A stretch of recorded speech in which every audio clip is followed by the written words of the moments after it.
Las 6 sefirot que se muestran en la imagen, Gesed, Geburá, Tiferet, Yesod, Od y Netzach, constituyen lo que se denomina el Seir Anpin, que en hebreo significa pequeño rostro, porque así como el cuerpo es la vestidura que oculta el alma, Seir Anpin es la vestimenta que oculta el mundo de Atzilut. Si bien el estado vibracional del universo de Briá es más elevado que el de Yetzirá, allí todavía existe la dualidad, por ende los desequilibrios entre el bien y el mal. En nuestra entrega anterior estuvimos analizando la dimensión de Tiferet y de cómo en esta sefirá encontramos el principio de la conciencia, y subiendo por el árbol, en la alineación superior encontramos la interacción de Gesed y Geburá, la misericordia y el rigor,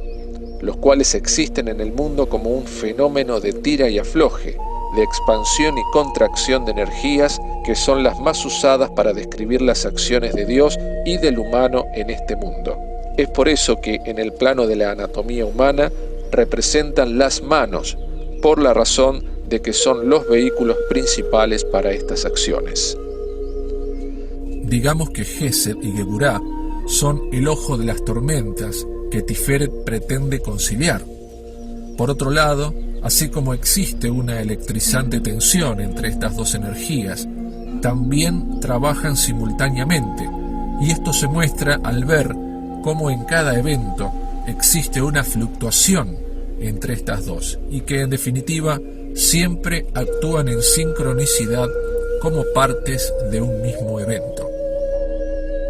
El árbol de la vida está interconectado entre sí mediante 22 senderos que son representados con una letra del alfabeto hebreo que condensa la energía propia de esta letra y abre el ducto entre cada una de estas dimensiones. Por eso la letra Aleph une el sendero entre Gesed y Geburá,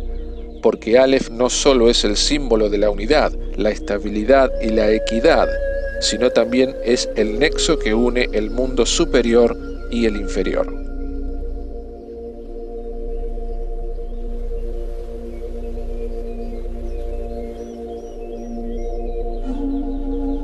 Existe una creencia muy popular que asegura que las personas dominantes, coléricas y que dan rienda suelta a sus arrebatos emocionales tienen lo que se denomina carácter fuerte. Pero ¿qué quiere decir, al menos según la Cábala, realmente tener carácter fuerte? El arquetipo de esta sefirá nos ayudará a entender esta idea. El patriarca Isaac, hijo de Abraham, durante un momento de su vida manifestó un dominio y fortaleza de sus emociones que a muchos les resulta incomprensible y hasta incluso autodestructiva. En el capítulo 22 de Génesis se describe la orden que Dios le da a Abraham de sacrificar a su hijo. Y más allá de que todos conocemos el final de este relato, durante el largo trayecto a la montaña asignada por la divinidad para realizar el sacrificio, Isaac, que era mucho más joven y fuerte que su envejecido padre, podría haberse rebelado sin ninguna dificultad y así pretender salvar su vida. Sin embargo, no hizo tal cosa, sino que tuvo un profundo autocontrol de sus emociones. Isaac, en definitiva, sabía muy bien que tal disposición en realidad provenía de Dios mismo y que más allá de su propia vida, toda disposición de Dios, que es el dador de toda vida, siempre encierra una bendición aún mayor, aunque no se entienda en un principio. Isaac ejerció Geburá, o rigor, contra sí mismo al no rebelarse contra Abraham, que en definitiva era rebelarse contra Dios mismo. Esta enseñanza nos muestra que aquellos que verdaderamente tienen un carácter fuerte son aquellos que dominan sus emociones. Aquel que ejerce Geburá en sí mismo es aquel, por ejemplo, que no es esclavo de la lógica y que ante un hecho que excede su entendimiento o capacidad de acción, simplemente lo deja en manos del orden superior sin perder la paz interior. Mientras que aquellos que tienen carácter débil son aquellos que no tienen control sobre sus emociones y son explosivos de carácter. Y lo más importante de todo es entender que, así como un tumor es atacado con un láser, la severidad de Geburá fue creada para aplastar al Satán o para dominar nuestras malas midot o cualidades, como por ejemplo la ira, la gula, la soberbia, la lujuria, la pereza, la envidia o la avaricia, que según la mística cristiana son llamadas los 7 pecados capitales, que en realidad son cualidades que están latentes en cada uno de nosotros.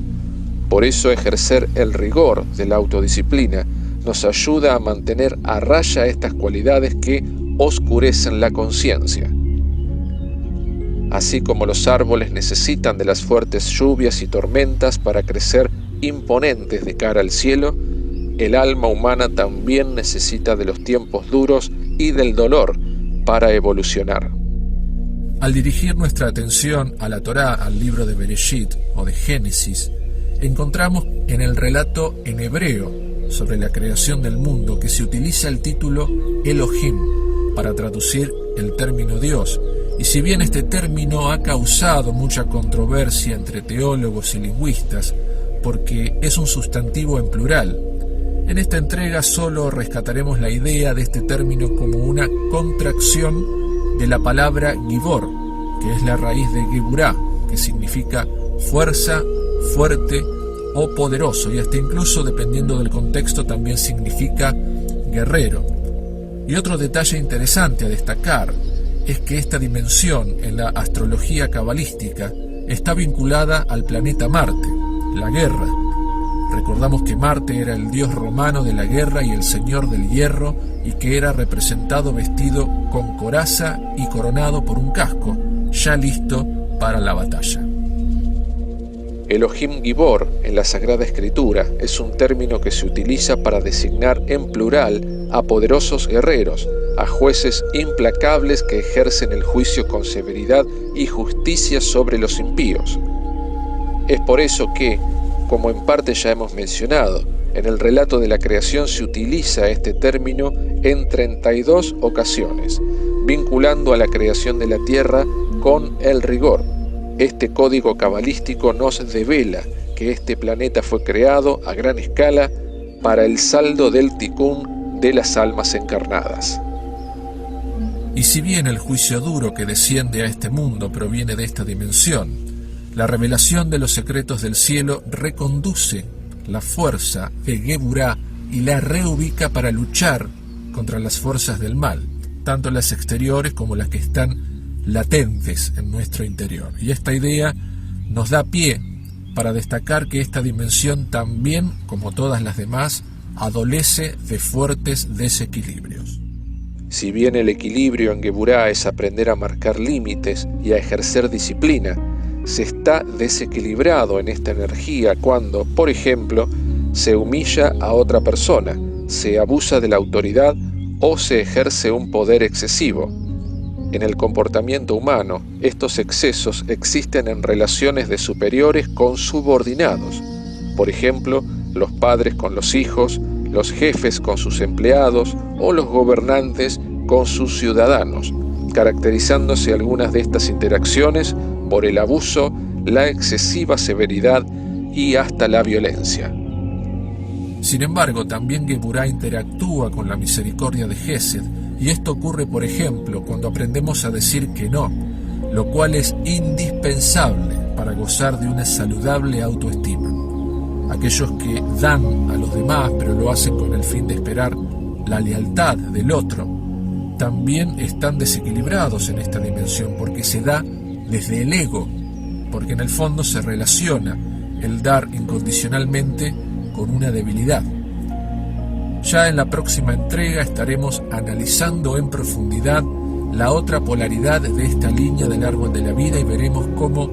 en el dar, en la energía Gesed de misericordia, encontramos no solo la otra parte de la naturaleza humana latente, sino la mismísima naturaleza intrínseca del Creador.